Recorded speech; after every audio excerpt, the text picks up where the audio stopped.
Good afternoon, everyone. Thank you for your patience today as we got everyone, just about everyone through the queue down there at security. Sorry for the delays on that.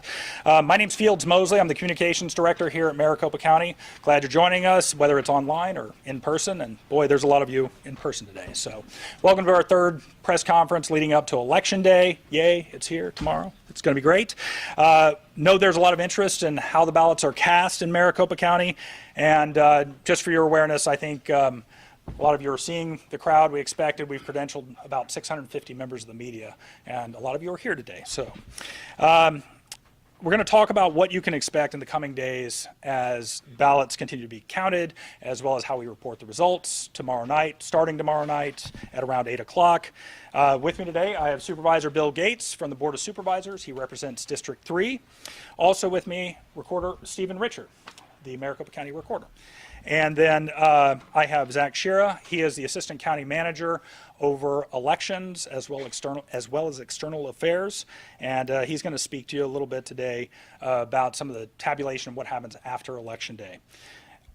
Deputy Elections Director for Communications, Jennifer Lewer. She'll be doing what we've been doing the last couple of press conferences. She'll be handling the Q&A. Of course, she handles this information a lot, and we'll do our best to try to get to everyone's questions. Obviously, we're not going to get to everyone's questions with the room this full. So hopefully get most of the important things covered for you, and we'll do our best to do that. So without further ado, Supervisor Bill Gates will start us off. Thank you. Thanks, Fields. Really appreciate it. And just like Fields said, want to thank everyone, our local, national, and international reporters for being here today. We appreciate your efforts to help get out the facts about our election here in Maricopa County.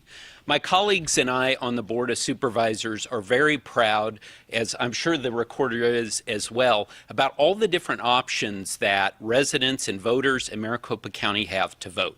If you want to vote by mail, you have that option. If you want to drop it off in a drop box, you can do that as well. If you want to vote in person, you're able to do that 27 days straight before the election. And then finally, if you want to vote on Election Day, as I always like to say the old-fashioned way, you have that option as well. So we've done our part there. Now the second part is we understand that there are some out there who have questions about how our elections are run, and so it's very important to us that people have faith and confidence in how we run elections, and that's why we've tried to be as transparent as possible, holding these press conferences, getting information out there, putting it on our website. But then we're asking for something in return. We're asking for our residents to be good citizens, and in particular, for those people who are involved in these elections, if, unfortunately, they're not successful, we're asking them to accept these results and move on and congratulate the winner. Now, we are thrilled by the level of participation that we're seeing in this election. Voters in Maricopa County are getting involved and they're voting. As of this morning, we've already received over 1.5 million ballots. That's more than we had received at this point in 2016, and we're approaching the numbers that we had in 2020. Between today and tomorrow, we expect about another 600,000 ballots, and that will bring us to a total of around 2.1 million. And we want everyone to know out there that the team at Maricopa County Elections and the Recorder's Office, we are ready. We have the resources that we need. We have a great team that is well trained and ready for a very successful Election Day tomorrow. But we do know that there will be focus on how the results are reported. So we have asked the Recorder to join us today to discuss ballot processing, voter registration, and other matters. Okay. Does this move up? No? All right. Okay, fantastic. All right, my name is Stephen Richard. I'm the Maricopa County Recorder. Thank you very much to Fields. Thank you to Zach. Thank you to Supervisor Gates for allowing me to crash this press conference. I'm going to talk about three things today, and this will go on for a little bit, so I apologize, but these are a few important things that we've been collecting that we want to share with you, and some statistics as well. Specifically, voter registration, constituent services, and then, of course, early voting. On the topic of voter registration, I think a lot of you know that voter registration has been a priority of my office over the last 4 years.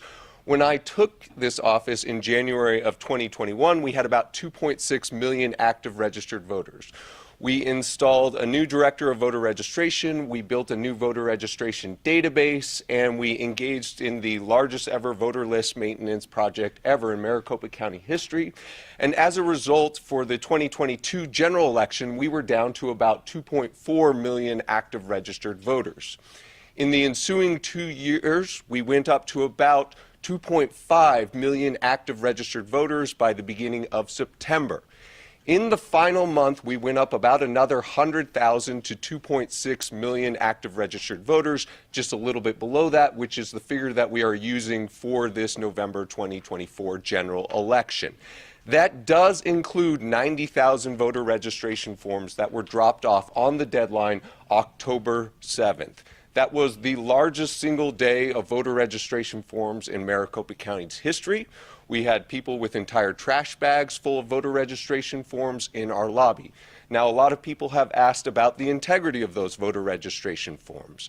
About 50,000 of those voter registration forms were voter registration forms that we simply wanted to process and could process and get those people prepared to be able to participate in this election. 40,000 approximately of those voter registration forms were, I think the charitable word would be to say they were needing attention. Those would be voter registration forms that were damaged, voter registration forms torn, voter registration forms written illegibly, voter registration forms that tried to register Mickey Mouse, Jerry Seinfeld, Donald Duck, among others. This put a lot of pressure on the staff. It also potentially has negative ramifications for voters, in the form of if somebody submits a voter registration form that is handwritten, that has been damaged by water or has been torn, we still are required by law to process that voter registration form. We do it to the best of our ability, but sometimes that information is not perfectly accurate. Similarly, if somebody is working with a voter registration group and does not know that he or she has to provide documented proof of citizenship or documented proof of residence, then that person has to go into suspense. Now, the good news is that every single voter registrant who is lacking either information or it's unclear or hasn't provided documented proof of citizenship or documented proof of residency is mailed a letter to the address that we have on file for that registrant. And so we do alert registrants that they need to take some additional step in order to be off of suspense, in order to be fully registered, or in order to be able to fully vote a ballot. I will tell you that this has been a thorn in the side of county recorders throughout Arizona for many years, but it has picked up in recent years. Paper registration forms being done improperly or incompletely. This does include one of the groups that has made news in Pennsylvania, and it is a group that we have worked with before, and we have admonished them to please, please, please submit better voter registration forms, to please do more quality control. This is something that we have also discussed with the Maricopa County Attorney's Office. We are in a position to be able to handle and help as many of those voters, should they show up tomorrow, as possible. We have voter registration staff members in the command center. We also have a hotline going on right now in order to be able to repair any voter registration statuses that need to be repaired tomorrow. That being said, we are seeing a slightly higher percentage of provisional ballots. That number is still low. I think it's approximately 5,600 as of today, but that is something that we are paying attention to for tomorrow. All right. Next topic is motor vehicle division issue. This is something that has continued to be in the news. Okay, so this was an issue that my office discovered about 2 months ago. We then worked with the Secretary of State, the Attorney General, and the Governor's office to figure out how to resolve that. That included me filing a lawsuit against Secretary Fontes, and we got a ruling from the Arizona Supreme Court. That ruling from the Arizona Supreme Court said, through no fault of any of the people currently in office, through no fault through any of the people who were registering, those voters have been affected and have not provided documented proof of citizenship as Arizona law contemplates. However, we are not supposed to do anything with those voters for the purpose of this election. So those voters will still in Maricopa County be able to vote a full ballot. At this point, we have not yet decided how we're going to handle those voters after the election, but that will be after the canvass, and that will be something that we will work closely with the 14 other counties as well as Secretary Fontes in order to contact those voters and get the requisite documented proof of citizenship for future elections. But again, importantly, I know because it's been in the news and because this is currently the subject of a public records lawsuit between a legal interest group and the Secretary, I know this has been in the news, but it does not have any bearing on voters' participation in this election or voters' ability to vote a full ballot tomorrow. Okay, moving on to constituent services. In the past month, we have received approximately 24,000 emails to our general voter info inbox, and we have received about 88,000 calls to our call center during the month of October. This has ranged from anything to why my wife already received her mail ballot, when is my coming, to where do I show up to vote, to I spilled something on my ballot, can I request a new ballot, to what are the hours of operation at this voting location, to I need to provide documented proof of citizenship in order to be able to vote full ballot status, to I need to provide additional information such that I can get out of suspense status, and anything else that you can think of in terms of voter inquiries. The team has been amazing, and they have been working exceptionally long hours both in the call center and at the email, I guess at the computers, to answer those emails and has gotten back to those. Regarding signature verification, we have already completed signature verification on approximately 1.4 million ballot packets. We have had at times over 150 people working on signature verification when we have made an all-hands call. That's in addition to the full-time but temporary staff that we have brought in who do signature verification for 9 hours every single day in the modular facilities that the board has built over the past 2 years. Of those approximately 1.4 million ballot packets, we have sent approximately 27,000 to curing so far. Now, what curing is that's the process by which we attempt to contact the voter if we cannot match the signature. So what we do is we send the signature and the 3 most recent signatures that we have on file to a trained first-level reviewer, whether Republican, Democrat, or Independent. That reviewer looks at it. If the reviewer doesn't like it, it goes to a manager immediately. If the reviewer does like it, it goes to an audit queue. If the manager does not like the signature, then we engage in the curing process. Calls are going out not round the clock, because that would be a little rude if we called you at 1 a.m., but they're going from 8 a.m. to about 7 p.m. every single day in an effort to get in touch with those voters. We have cured about 15,000 so far out of that 27,000. We have until 5 calendar days after Election Day in order to cure as many of those as we can. And so please, if you can do something, we appreciate it if you can encourage people to go to beballotready.vote.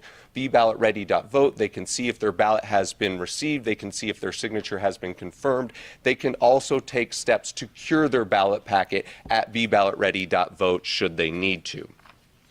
Now, once signature verification is done, and once the ballot has been audited, only then does it come back into our MCTEC facility, and only then is this green envelope sliced open. At that point, it goes to what we call a ballot processing team. This is a bipartisan team of 2 workers who are taking the ballot out of the envelope. Now, this is the first stage in which really the 2-page ballot really comes into play. So as I think all of you know, this is the first time that Maricopa County has had a 2-page ballot since 2006. Since 2006, we have on average 79 contests. Now you might say, Stephen, we're all quite adept at taking letters out of envelopes. We've been doing it our entire lives. Why does it really matter if it's 1 page versus 2 pages? And I'm going to show you a little bit why it matters. When we take a ballot packet out of the envelope, we have to do a number of things. First, we have to make sure that there are, in fact, 2. and that there's a page 1 of 2 and a page 2 of 2. This is important for the integrity of the process. This is why we don't just simply send these ahead to tabulation as soon as we receive them, because somebody could have hypothetically put 2 page 1 ballots in there and you don't get to vote for president twice. We also have to make sure that this little number right up here matches the number that is on the ballot envelope, to make sure that it's the right style, to make sure that you didn't show up to a ballot party, you received your friend's ballot from Mesa, but actually you live in Phoenix and you returned the wrong ballot style. Or, believe it or not, you return a ballot style from a previous election. Yes, we do have people who will send back ballots from the primary or even from the 2022 election in this envelope. So that's something that we're looking at. Also, if those of you who remember, I'm a Diet Coke addict, so if you remember in the 1990s when you went to a vending machine and you had to get a crisp dollar bill, or you had to flatten it out in order such that it could go through the vending machine and then you can get your Coke.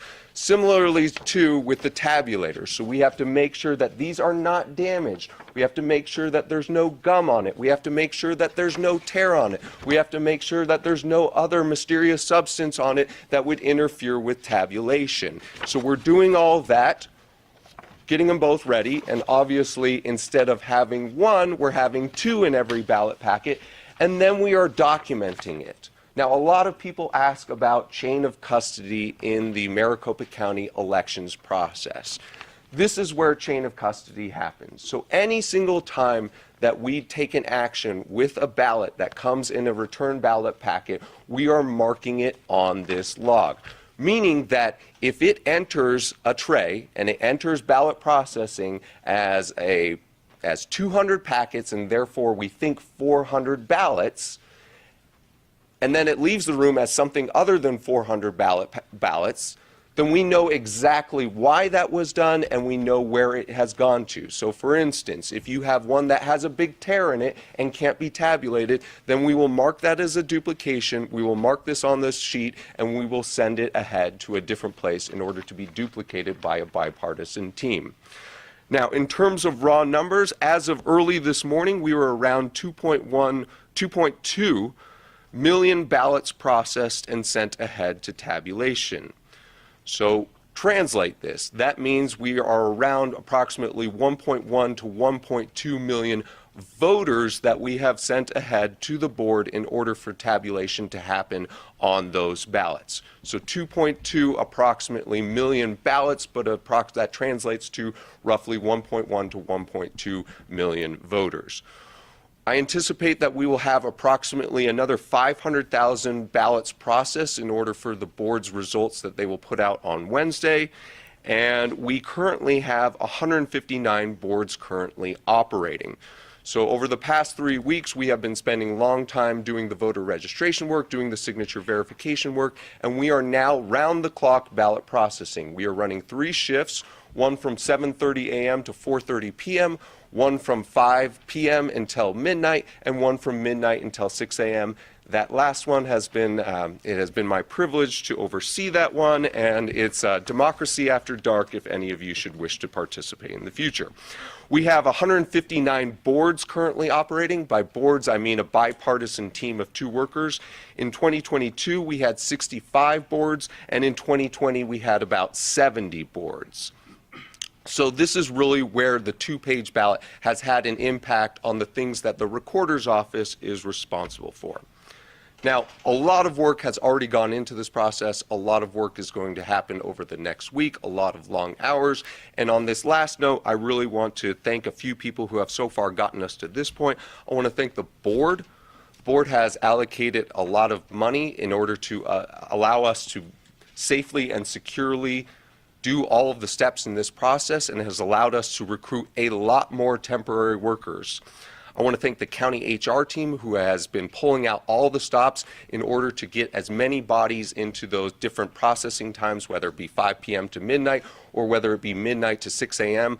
I know that there's a lot of interest in election administration, but doing a repetitive task from 12 a.m. to 6 a.m. is not the most glamorous job and is not something that everyone is looking to sign up for, but the county HR team has been doing that. This is also why the Board of Supervisors has seen in the future of elections that we're going to need more space. because we are at capacity right now for for 2 of those 3 shifts.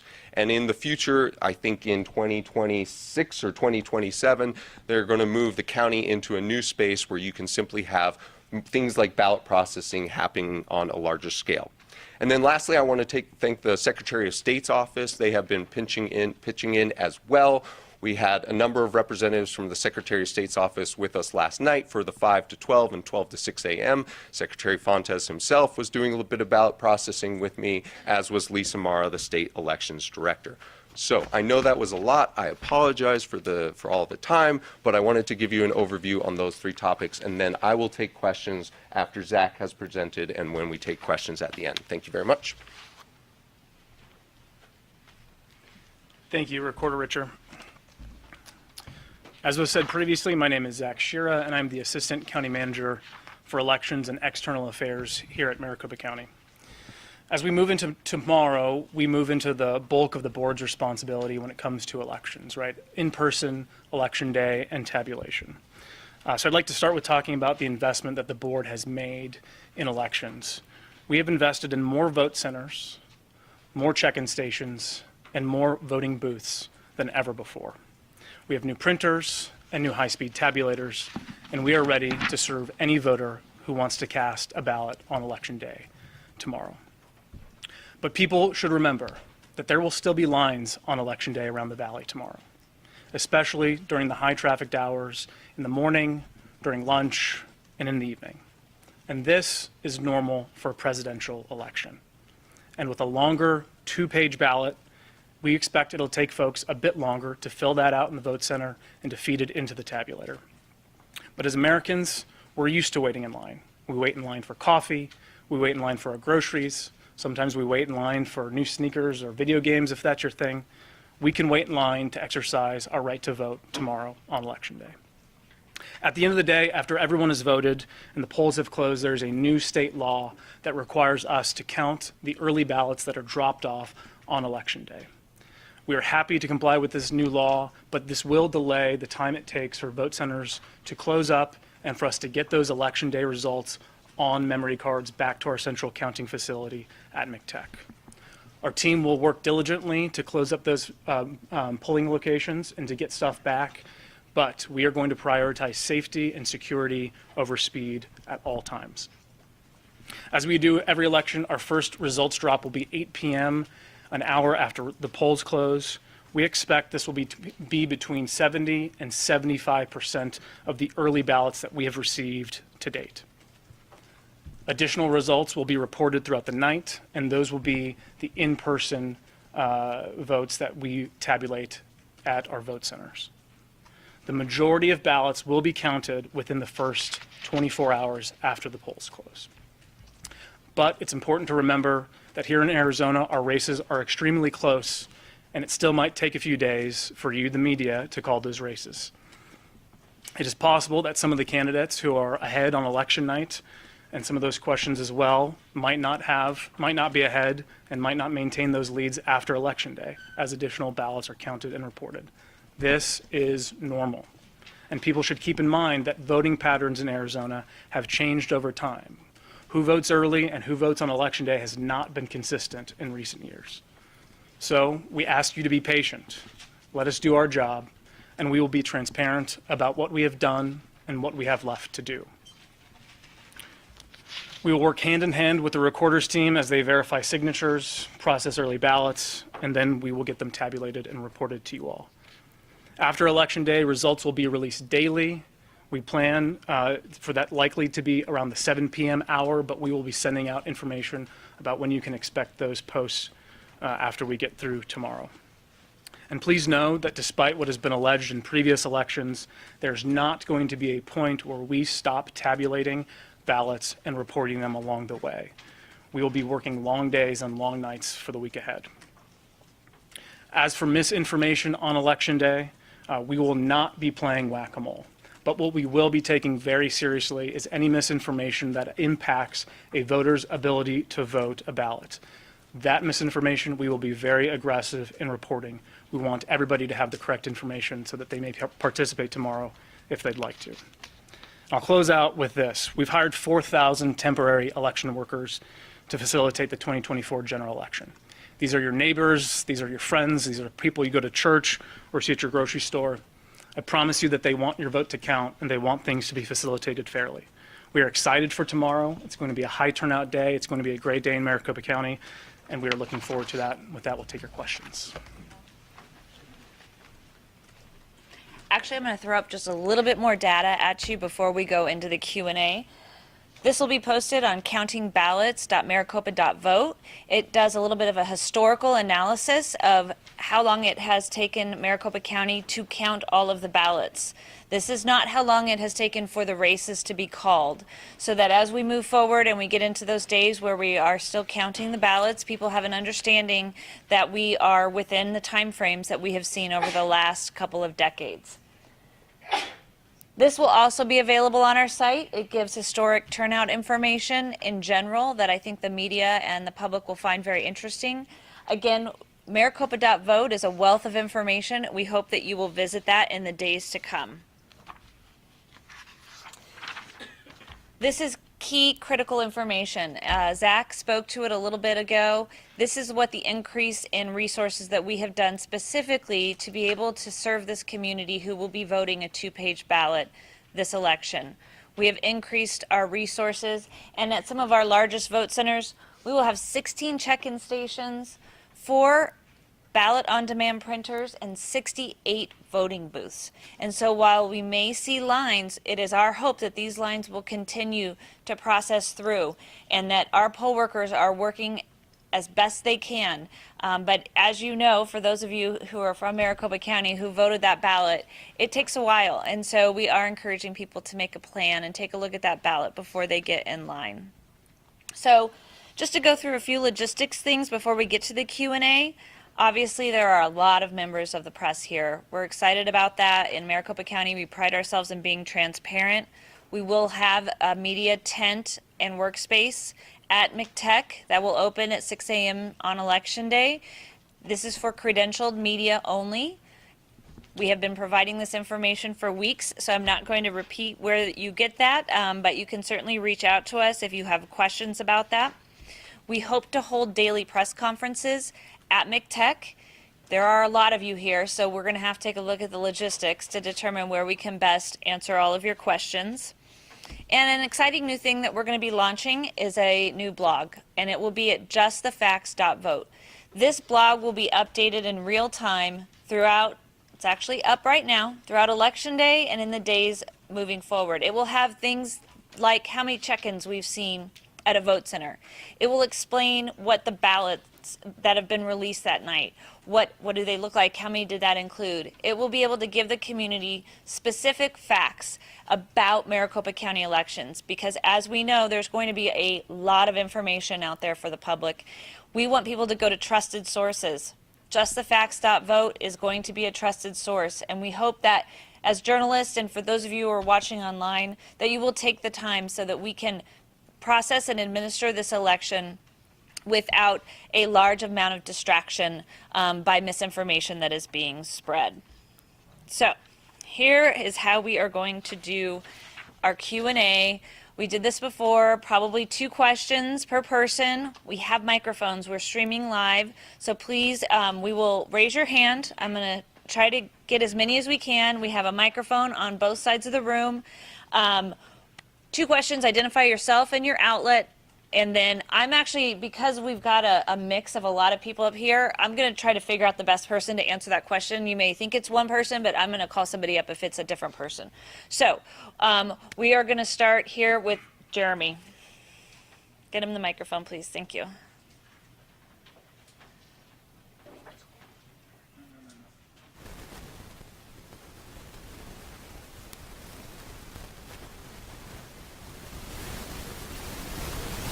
I understand you mentioned to me earlier that we'll have a change this year in terms of when that cutoff point is for when the county stopped processing the early ballots that came in to verify the signatures, that first results drop that we get at 8 p.m. on election night. Usually, I believe those are ballots that have come in through Friday before the election. That cutoff point is going to be a little bit earlier now, though.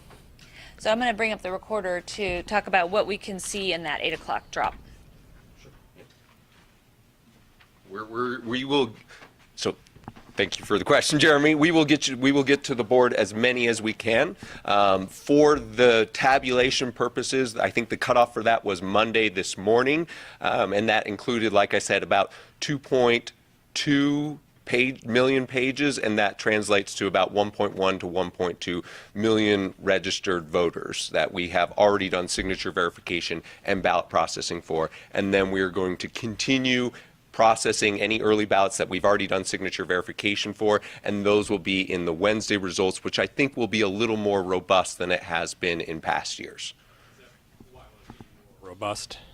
Because there have just been more that have been in that time period, and that will not be reported at 8 p.m. on election night, but it will be available for reporting on Wednesday. Okay, and specifically, what is that time period for the? That is through as many as we can get to. So I don't know exactly what that translates into in terms of when somebody dropped off their ballot. But it won't necessarily cover all ballots that came in through Friday, though? We have about 1.5 million right now in our possession, and no, that will be about 1.1 to 1.2. Okay. Okay, I'm going to get a little overwhelmed here. We'll go to this side of the room. Fields. You got Sasha over here. Okay, get our microphone, please. And then when we come back over here, Dennis, you had your hand raised? No? Okay.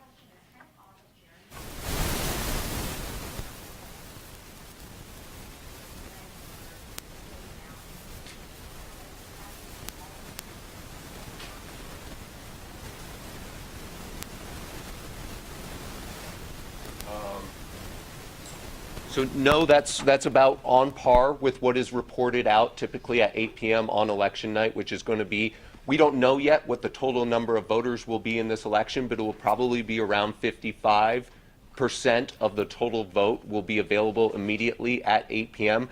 Now, it is taking longer, each ballot packet, and that is why we have more boards, and that is why we have these overnight shifts as we have not had in the past.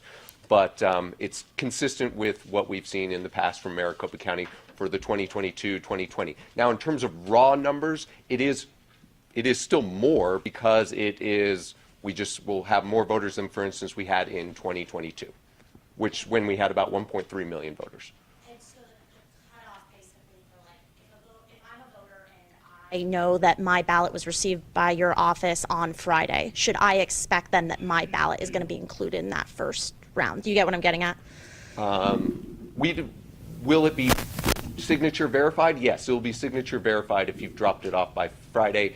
I don't know if that will be processed and included for the 8 p.m. Tuesday night results. If it's not, then it would be in the Wednesday night results. Okay, and then my second question is on the MVD glitch, and I'm sorry, Stephen, I'm going to pick on you again on this one.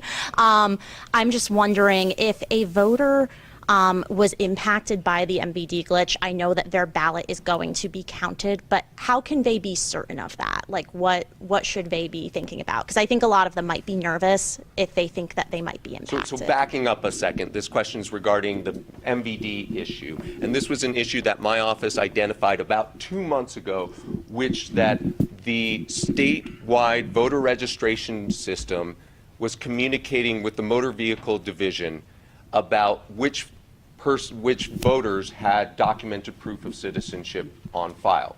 We found out that there were some that the MVD was reporting as having documented proof of citizenship on file, when in fact they did not have documented proof of citizenship on file because they moved to Arizona and they got a driver's license prior to 1996, when you were not required to provide documented proof of citizenship on file. However, they got a duplicate license after 1996.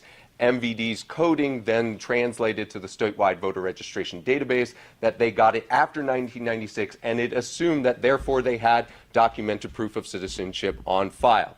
Now, there was a question of, when we discovered this, what are we supposed to do with these individuals? Because Arizona law, in order to vote a full ballot, requires that you have documented proof of citizenship on file. We are unique in this respect. And so the way that we addressed this was that I filed this lawsuit against Secretary Fontes.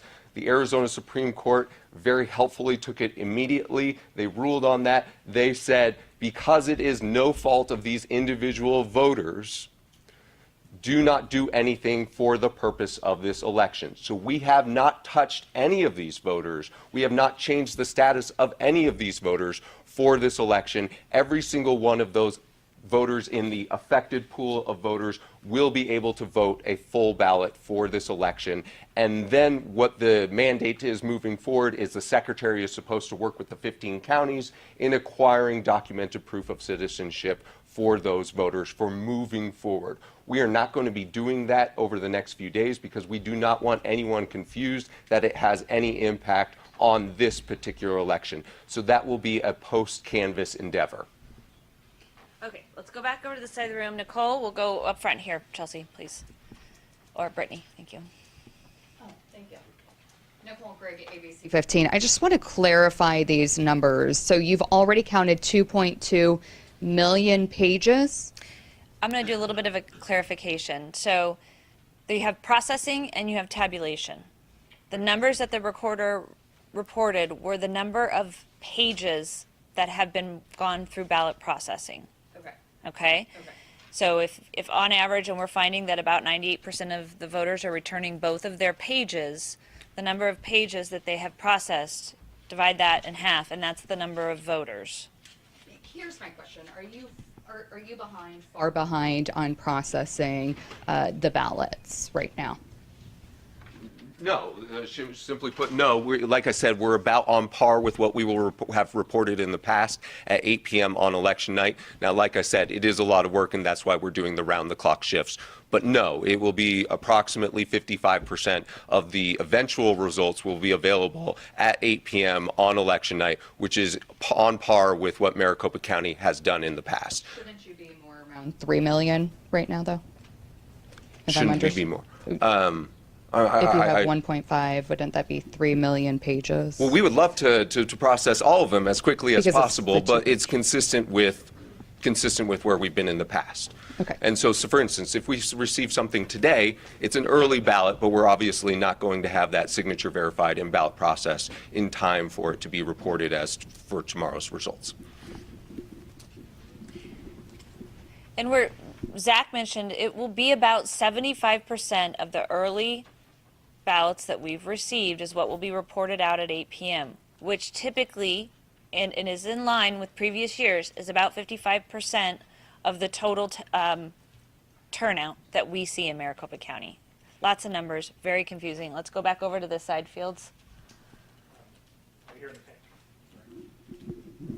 Hi, Caroline Bargut with Canadian Broadcasting Corporation. How concerned are you about security and about threats and disinformation? Okay, I'm going to bring up the sheriff to just give a couple of comments on that. Thank you.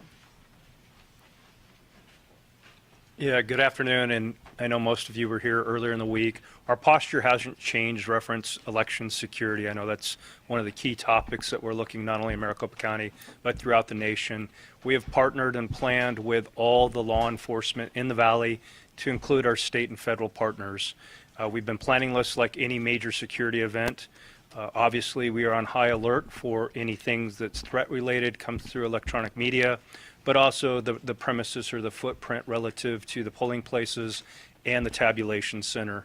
We will have a lot of resources out there, a lot of staff, a lot of equipment relative, and again, this is no different than a major event that any law enforcement plans for. It's unfortunate that it has to be elections security related, but since 2020, most of you have seen the dynamic change with what we do with the tabulation center, but also the law enforcement in the Valley that will be involved in this process to ensure safety and security for our community, for the workers that are involved in this, and to make sure that the democracy is upheld and we get those ballots back over to MCTEC. So our posture will be stood up as far as election for weeks on end if needed. We will adjust accordingly as the environment and situation dictates. We will also be looking and monitoring anything related to threats, electronic media, whether it's in this country or outside of this country, and the public will be partnered with us on that to bring things to our attention as needed. But Elections has done a great job with the staff to get them trained. So at polling places, there's several layers of security involving those staff members that will diffuse any disturbances if it has to rise to the level of law enforcement enforcement being involved. We are all at the ready throughout the valley. I actually had a call with the DPS director today, Secretary of State, and even our federal partners out there that are willing to support as needed, especially in Maricopa County. So we're here, and our prosecutors are behind us as needed if there is criminal activity. So at this point, we've had a few threats throughout the cycle, and this even dates back, into the primary side, mainly related to people, and it's unfortunate, public servants just trying to serve their community and do their job. And obviously, any election workers, we're very vigilant of that. They've been nominal, but as we've seen in previous cycles, typically a lot of that will be as the results pull out, and unfortunately, the polarization that starts to happen. So all we ask is that, again, that people hopefully do not cross a line. There's a difference between First Amendment freedom of speech and committing a crime. And in Maricopa County, it will be zero tolerance on anything related to criminal activity. We will take the necessary action, and our prosecutorial agencies are behind us to make sure that we set the line and the tone. And just as a point of, we did do a press conference that was about a lot of security issues last Tuesday. That is on the YouTube page. You guys are welcome to log on, and the sheriff provided some wonderful comments specifically about that. Chris. Hi. Two things. Wait, let's get you the microphone real quick. Hi there, Chris Van Cleef from CBS News. Thanks, everybody. I wanted to ask first about the additional levels of sort of a ballot security, for lack of a better word, that have been added this year, and how that either changes what you do or lengthens the process, just to get a better understanding of that. And then I have a question for the sheriff. So specifically, what do you mean by ballot security? The needing to count certain the mail-ins that are dropped off the day of. And then for our audience that doesn't live here, understanding the signature verification a little bit better as to part of the reason why it takes days to count all these ballots. Do you want me to hit on that real quick? So we do have new legislation, and at the closing of Election Day, poll workers will have to count the affidavit envelopes that are dropped off on Election Day as part of their closing process in Maricopa County. In Arizona, we have until 7 p.m. to take possession of a ballot in order for it to be count in the election. And so that new legislation is simply the counting of the envelopes. We're not actually hand counting votes. Once those envelopes have been counted, the other breakdown procedures have been done, then those envelopes, along with the memory cards that have been in the tabulators that are on site, are transferred to McTech, where we upload the Election Day results, which are on the memory cards. I know it's a little confusing, so if I'm not being super clear, let me know. Second, in Arizona, we do require that you show ID to vote. So for early voters, the way that they provide their ID, if they are mailing in or dropping off their ballot, is they sign the outside of their affidavit envelope that under perjury of law, this is me. And that replaces showing your ID at the polls. When we get that envelope, the very first step that we do is we check to make sure that that signature is the same as the signatures that we've received previously, because that acts as your official identification in order to vote. And Sheriff, I know you talked about this at length last week, but it's a new week. You said your posture hasn't changed. I'm curious, on the eve of Election Day here, what's keeping you up at night, sir?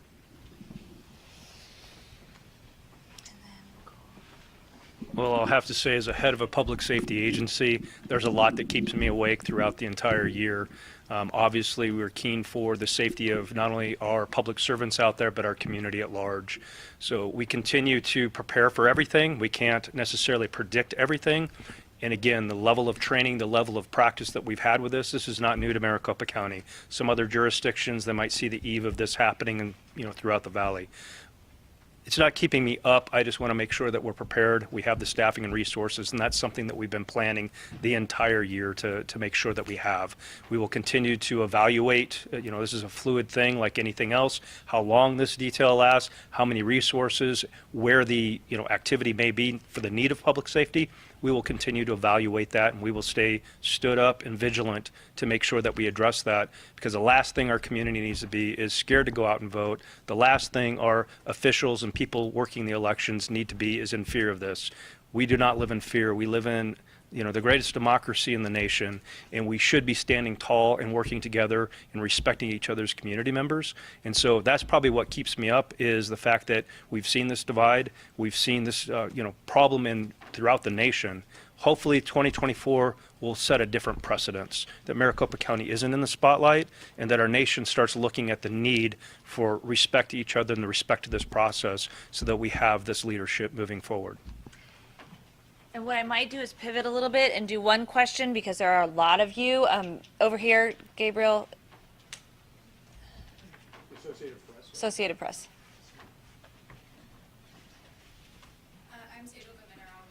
Associated Press. I just wanted to follow up on a story that VoteBeat had reported. Can you please confirm that Maricopa County moved about 2,000 voters affected by that MVD coding glitch to a not registered status, and also mistakenly asked them to provide documented proof of citizenship before 7 p.m. on Tuesday in order to vote? Yes, the recorder will be able to answer that question. So it has been an exciting few months in voter registration world, because the law has been in such a state of flux regarding what is required for documented proof of citizenship and how that changes depending on what type of form. So originally, in the case Richer v. Fontes, the Supreme Court said that these affected voters should not have to do anything for this election. However, the guidance that was provided out through the state originally said if those affected voters submit a new voter registration form, then you still have to process that as any other voter registration form, and part of that would be running a check with the Motor Vehicle Division to determine if the registrant, has documented proof of citizenship on file. Those people do not have documented proof of citizenship on file, and we learned that. However, later that guidance changed and said even if those affected voters submit a new voter registration form after the Supreme Court's ruling, then they should still be grandfathered in. And so what we did was, for the 2,000 people who were in that affected pool who submitted a voter registration form lacking DPOC during the first guidance period, we then went back and we restored those 2,000 voters to full status, consistent with the new guidance on how to follow that Richer v. Fontes Supreme Court ruling. Okay, we're going to come over here, actually. We will, Alex.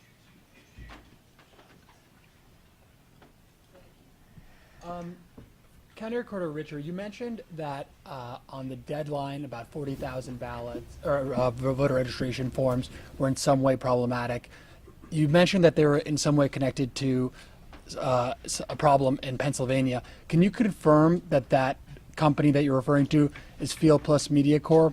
Can you tell me how many of those 40,000 voter registration forms were from Field Plus Media Corp? And can you tell me how many problematic voter registration forms that company, if it is indeed that company, have submitted, not just on the deadline, but overall this cycle? Yep. So yes, that is Field Corps. Yes, this is a group that we have alerted in the past that we have been not wholly satisfied with the voter registration forms that have been submitted. Yes, we have discussed this with the Maricopa County Attorney's Office. Yes, they played a significant role in the 90,000 forms that were dropped off on the voter registration deadline on October 7th. No, I do not have the specific number for exactly how many of those forms were from Field Corps.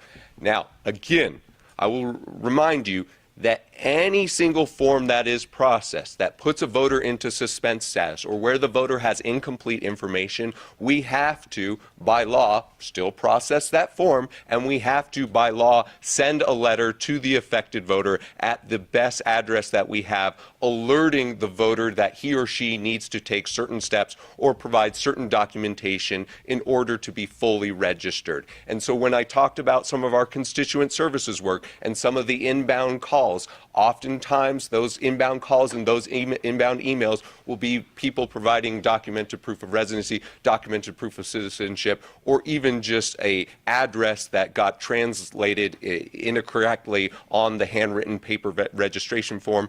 I've seen date of births that have been translated inaccurately. I've seen just forms missing required information, and so they will provide that required information as well. Thank you.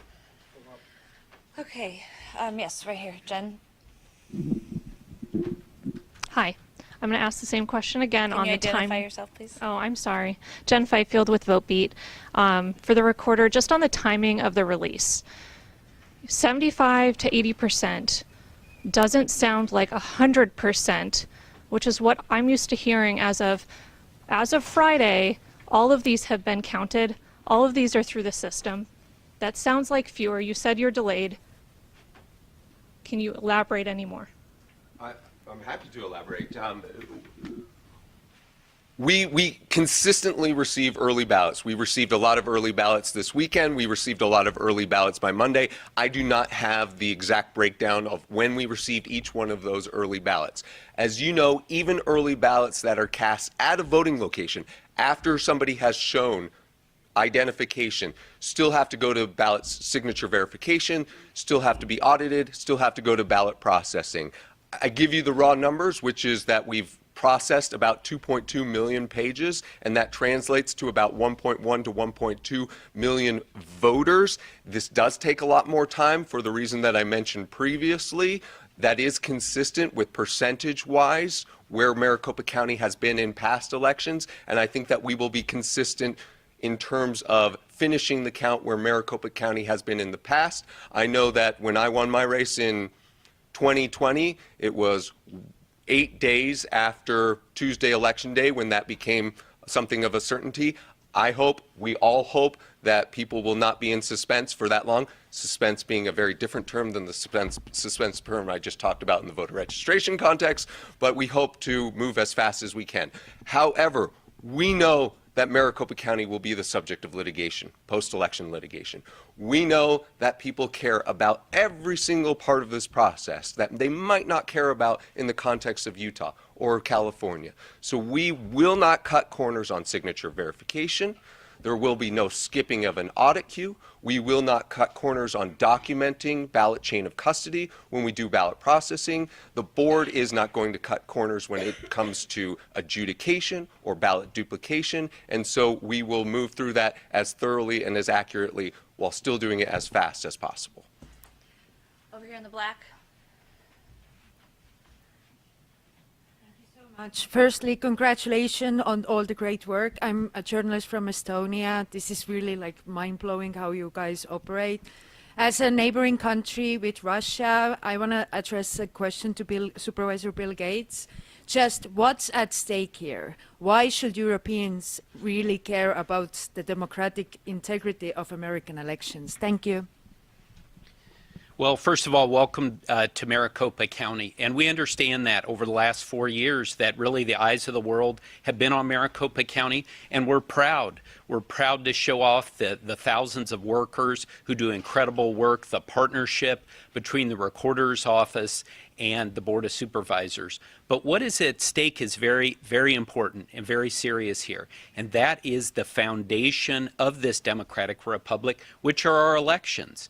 And we know that, again, there are people out there who are raising questions. And we have no problem with questions, obviously, as you guys have seen. We do these press conferences. We welcome the press in here. But once we've answered those questions also, we ask that people accept that and move on. And so it is incumbent upon not only the voters here in Maricopa County, our team, but also the media, that we work at getting the truth out there, getting the facts out there, and that, like I said earlier, in the end, when there will be winners and losers, that those who are unsuccessful this time, they congratulate the victors and move on until the next day.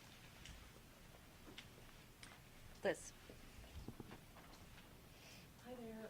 With Scripps News, this is probably best directed towards Bill, but I was on a call earlier today with CISA at the federal level, and they keep saying over and over that there is going to be a fire hose. There is a fire hose of disinformation, and a lot of it is coming from our foreign adversaries. To our international colleagues' question about Russia.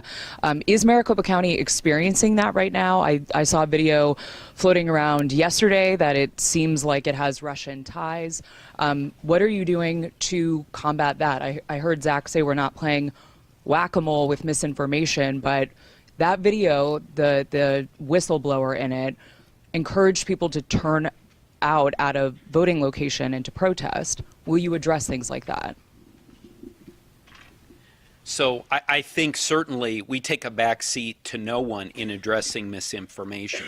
We've done that for the last 4 years. If people haven't had the opportunity to go to justthefacts.vote, I encourage you to do that. We've been doing this for 4 years. And again, as Zach mentioned earlier, we are especially going to be focusing on misinformation over the next 24 plus hours that address the voter's experience. So if there's misinformation that's telling people that certain locations are not open, things of that sort, we're going to particularly be focused on it. But I want everyone to know, we understand in Maricopa County and in Arizona in general, there are a lot of people who are outside of this country who are not our friends, who want to cause chaos. And we, first of all, have our eyes wide open to that. We have an incredible cybersecurity team, both at Maricopa County and in Arizona. We understand what's at stake. But we would also ask folks, when they see things out there on social media that seem a little fishy, it might not be real. And so that's why we have been telling people now for years, go to the trusted sources. For us, go to maricopa.vote. That's where the facts are going to be out there. But most certainly, we understand that it's not just one particular country. We are seeing this from around the world, and we deal with this every day, and we have an incredible team on the cybersecurity side that are here to protect our votes and our residents. Okay. I've got one in the back here, Jennifer. All right, we're going to do 2 more questions. We're going to be around all week, folks, so we'll do the best we can. Yes. Hi, Simon Kaufman, Scripps News. I think Zach mentioned there was new printer and tabulating technology. Is there any other new, machinery or technology that's new since the last election, and how that'll impact the count and the time it might take to canvass votes this time around? Yeah, I can quickly answer that question. There has been about a $10 million investment by the Maricopa County Board of Supervisors in the tabulation center in the last 4 years. And this includes new printers. It includes reconstruction of the spaces so that they can be more easily utilized for ballot tabulation and processing. This building was not built to be an elections tabulation center, so we have reconfigured our rooms so that we can have a higher output. We have invested in more high-speed tabulators. When we reconfigure the rooms, we allow for additional bipartisan boards to do duplication, to do everything that needs to be done. And so that investment also includes a lot of security upgrades as well. So we've also invested in fencing and in cameras and in things that I think a lot of government buildings already have, but prior to 2020, the Maricopa Tabulation Center did not. We've also invested in people. We want to make sure that we have an adequate number of full-time staff who are able to work year-round, because we do hire and train more than 4,000 people to run this election. And so there has been a significant investment in there's been a significant investment in many aspects of what we do. One more question over here. Yes. Hi there, Lauren Clark with Fox 10 News in town. Thank you so much for hosting this. Does someone mind explaining to my audience how the political makeup of Arizona and how new legislation might make the timing of results a little bit different than what they're typically accustomed to, say, in 2012 or 2016? So, I mean, there have been a number, if we're going back to 2012, 2016, there have been a number of changes. We've gone to the vote center model, which we're very proud of, 246 vote centers across Maricopa County, where regardless of where you live, you can go to the closest location. Even if you live in Gilbert and you work in Surprise, you can go on the lunch hour to that vote center in Surprise. So we think that's very convenient. But the one thing I wanted to touch on that was mentioned a little bit earlier was the new law that was passed by the legislature earlier this year that requires us to do a hand count of all of those green envelopes that are dropped off on election day. So as was mentioned earlier, we won't be able to, the memory cards will not be able to come in to our tabulation center until we've completed that. So again, that's a law of the legislature, and we follow the law, and we're very proud of county employees who have stepped up, and we're going to have hundreds of county employees coming in fresh. Kind of picture someone coming in from the bullpen at the end of the day, and they're going to go through and count those. So that shows the team effort that we have here at Maricopa County, but that might slow things down a little bit. We're asking for people's patience, and like I always say, we understand people will be waiting on the results, but in the end, my colleagues and I here, all of the electeds, we will always pick accuracy over speed. Okay, everybody, so we are going to shut down this portion of the news conference. Obviously, we are very available over the next couple of days, and media at risc.maricopa.gov is where you're going to be able to get the best information. Thank you all for coming and tuning in online.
Is there water? I can see if we have some water. I don't know if we're drinking fountain on this floor. But let me go. So you can put it in between. Sometimes they'll just hold it up. Do you think that'll work? Is that all right? I think so. I don't think so. Kind of heavy. Right there. I think right there it'll. Just like this.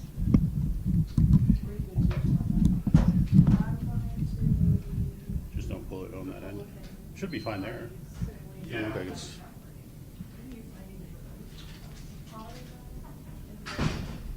Oh, please, I checked the podium too much. I think that should be fine.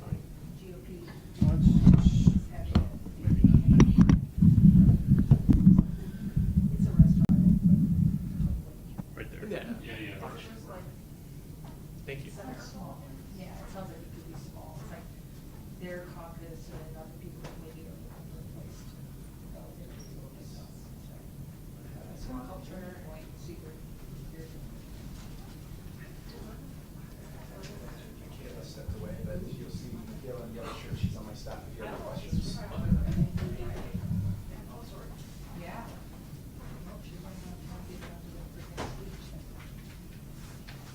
Probably can hear her.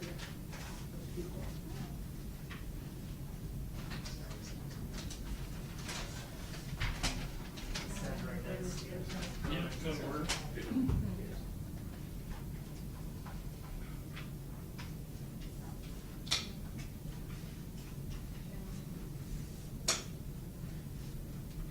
We're going to be filing some on both election minorities. Yeah. And then we've got people in district Michigan to help with our bonus coverage.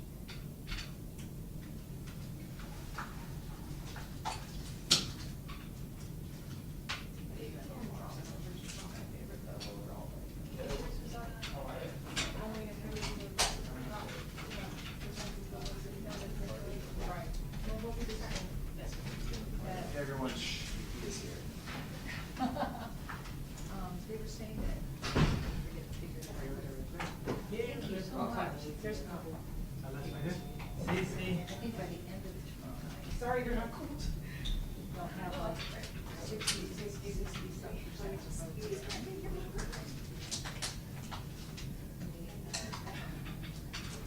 Yeah, we did. 1.5 million in Maricopa County. As of the news conference.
your mic. It's okay. As long as it doesn't fall off. I know, I already messed it up.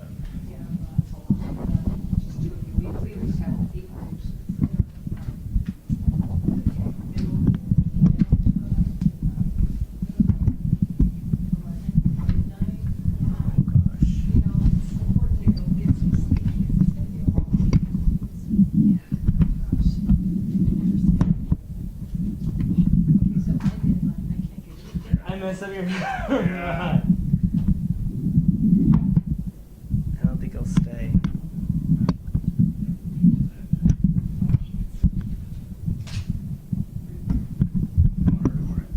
I know, that's what I was like. I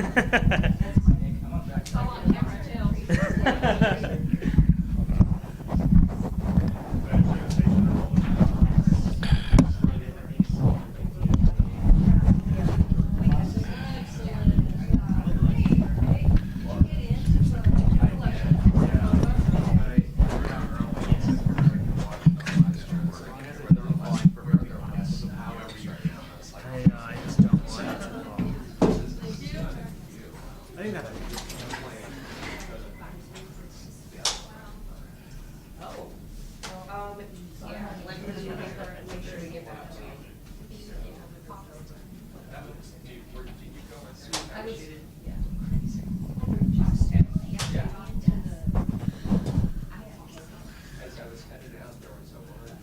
Is it okay if I send it to you after? Okay. We got it now. Yeah. Someone else said, you guys got this? Did you get the one? No. Okay, so okay. I'll make sure you're on the list. And I'll make sure you're on the list. Thank you. Testing.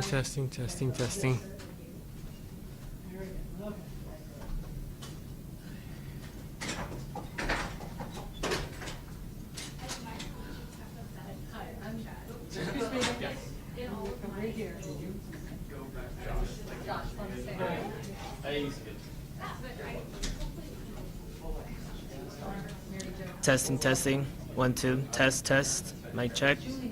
Test. Yeah.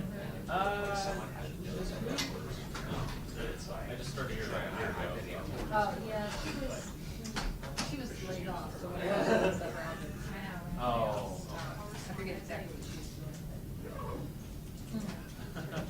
And then you work with Rita back? Oh, yeah. She was like my editor for 2 minutes. Oh, yeah. Oh, yeah, she was at USA today. Yeah, she moved around a lot. You want to drive that over? Okay. Go.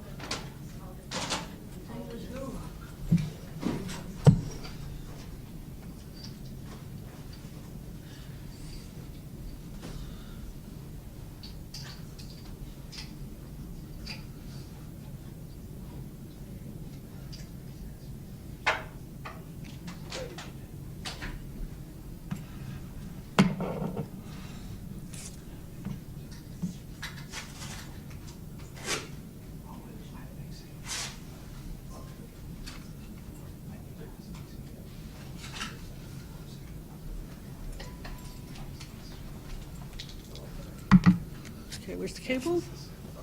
Okay. Grab someone else's and create an issue. Not that I've ever done that before.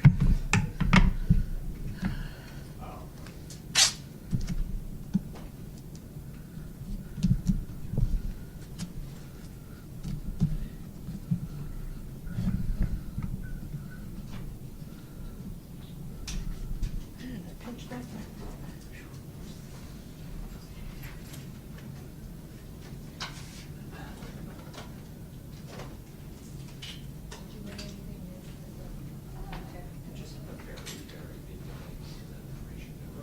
Jamie already